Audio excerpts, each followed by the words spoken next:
പ്രശസ്തിയുടെ കൊടുമുടിയിൽ നിന്ന് തകർച്ചയിലേക്ക് കൂപ്പുകുത്തിയ educational technological കമ്പനിയായ ബൈജൂസിന്റെ ഇന്നത്തെ പതനത്തിന് കാരണമെന്ത്?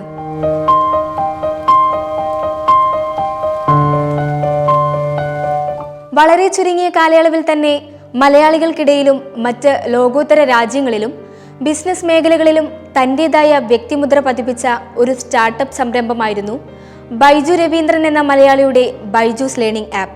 ലയണൽ മെസ്സിയും ഷാരൂഖ് ഖാനും മോഹൻലാലും ബ്രാൻഡ് അംബാസഡർമാരായ Indian startup. Indian cricket team മുതൽ ഫിഫ വേൾഡ് കപ്പ് വരെ സ്പോൺസർ ചെയ്തൊരു മലയാളി.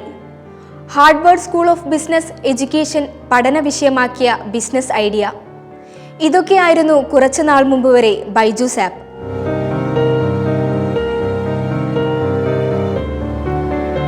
ലോകം മുഴുവൻ അത്ഭുതത്തോടെ നോക്കി നിന്ന വളർച്ചയായിരുന്നു ബൈജു രവീന്ദ്രന്റെ സ്റ്റാർട്ടപ്പ് സംരംഭം ബൈജൂസ് ലേണിംഗ് ആപ്പിൻ്റേത്. എന്നാൽ വളർച്ചയേക്കാൾ വേഗത്തിലായിരുന്നു ബൈജൂസിന്റെ തകർച്ചയും. 2011 MBA വിദ്യാർത്ഥികൾ മുതൽ സ്കൂൾ വിദ്യാർത്ഥികൾ എന്നിവരെ ലക്ഷ്യമിട്ട് തിങ്ക് ആൻഡ് ലേൺ കമ്പനി ആരംഭിക്കുന്നത്. അതിലൂടെയായിരുന്നു ബൈജൂസിന്റെ ആദ്യ കാൽവെപ്പ്. അത് പ്രതീക്ഷയ്ക്കപ്പുറം വിജയം കണ്ടതോടെ 2015 ബൈജൂസ് ദ ലേണിംഗ് പിറവിയെടുത്തു. ബോർഡ് എക്സാം മുതൽ കിൻഡർ ഗാർഡൻ വരെയുള്ള സിലബസുകൾ ഒരു കുടക്കീഴിൽ കൊണ്ടുവന്നതോടെ ബൈജൂസിന് തിരിഞ്ഞു നോക്കേണ്ടി വന്നില്ല.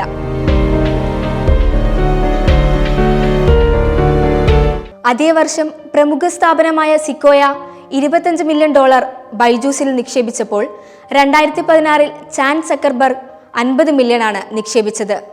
കൂടാതെ ബോണ്ട്, സിൽവർ ലേക്ക്, ബ്ലാക്ക് റോക്ക, സാൻസ് ക്യാപിറ്റൽ തുടങ്ങിയ സ്ഥാപനങ്ങളെല്ലാം നിക്ഷേപകരായി.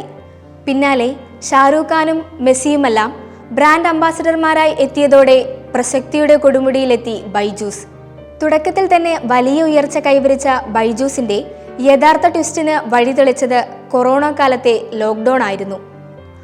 ലോകം കോവിഡിന്റെ പിടിയിലമർന്നപ്പോൾ ഗുണം ചെയ്തത് ബൈജൂസിനായിരുന്നു. ലോക്ക്ഡൌണിന്റെ പശ്ചാത്തലത്തിൽ മാതാപിതാക്കളും കുട്ടികളും ബൈജൂസിനെ വലിയ തോതിൽ ആശ്രയിക്കാൻ തുടങ്ങിയതോടെ ബൈജൂസ് മലയാളികൾക്കിടയിൽ വളരെ സുപരിചിതമായി. 2020 കമ്പനി മൂല്യം $22 ബില്യൺ ഉയർന്നു. പണം കുമിഞ്ഞുകൂടിയതോടെ ബിസിനസ് കൂടുതൽ വിപുലപ്പെടുത്താൻ ശ്രമിച്ചതാണ് ബൈജൂസിന്റെ തലവര മാറ്റിയത്. നഷ്ടത്തിലായിരുന്ന coding platform, White Hat Junior, Aakash institute, Great Learning തുടങ്ങിയ കമ്പനികൾ ഏറ്റെടുത്തതോടെ തകർച്ച ആരംഭിച്ചു. ലോക്ക്ഡൗൺ അവസാനിച്ച് കുട്ടികൾ സ്കൂളിൽ പോയി തുടങ്ങിയതും തിരിച്ചടിയായി. ഇതിനു പുറമെ US ഫെഡറൽ റിസർവ് സാമ്പത്തിക നയങ്ങളിൽ വരുത്തിയ മാറ്റം ബൈജൂസിന് ഇരുട്ടടിയായി. അമേരിക്കൻ വിപണി ലക്ഷ്യമിട്ട് നടത്തിയ പദ്ധതികൾ മുഴുവൻ ഒന്നിനു പുറകെ ഒന്നായി പാളി. 2022 ബൈജൂസിനെതിരെ ED നടപടി ആരംഭിച്ചു. ഫെമ ലംഘന കേസിൽ 900 കോടിയുടെ അഴിമതിയാണ് ED കണ്ടെത്തിയത്. തുടരെയുള്ള തിരിച്ചടികൾ വീഴ്ചയുടെ ആഴം കൂട്ടി. ഇതിനിടെ കോടികൾ മുടക്കിയുള്ള പരസ്യ നിർമ്മാണം, IPL വേൾഡ് കപ്പ് തുടങ്ങിയവയുടെ സ്പോൺസർഷിപ്പ് ഏറ്റെടുത്തതുമെല്ലാം പാളിപ്പോവുകയാണുണ്ടായത്. ഇതോടെ ജീവനക്കാരെ പിരിച്ചുവിടുന്നതും ചിലവ് ചുരുക്കൽ നടപടിയുമെല്ലാം ഇടയ്ക്കിടെ വാർത്തകളിൽ നിറഞ്ഞു. $22 ബില്യൺ ആസ്തിയുണ്ടായിരുന്ന കമ്പനി ഒടുവിൽ $3 ബില്യൺ കൂപ്പുകുത്തി.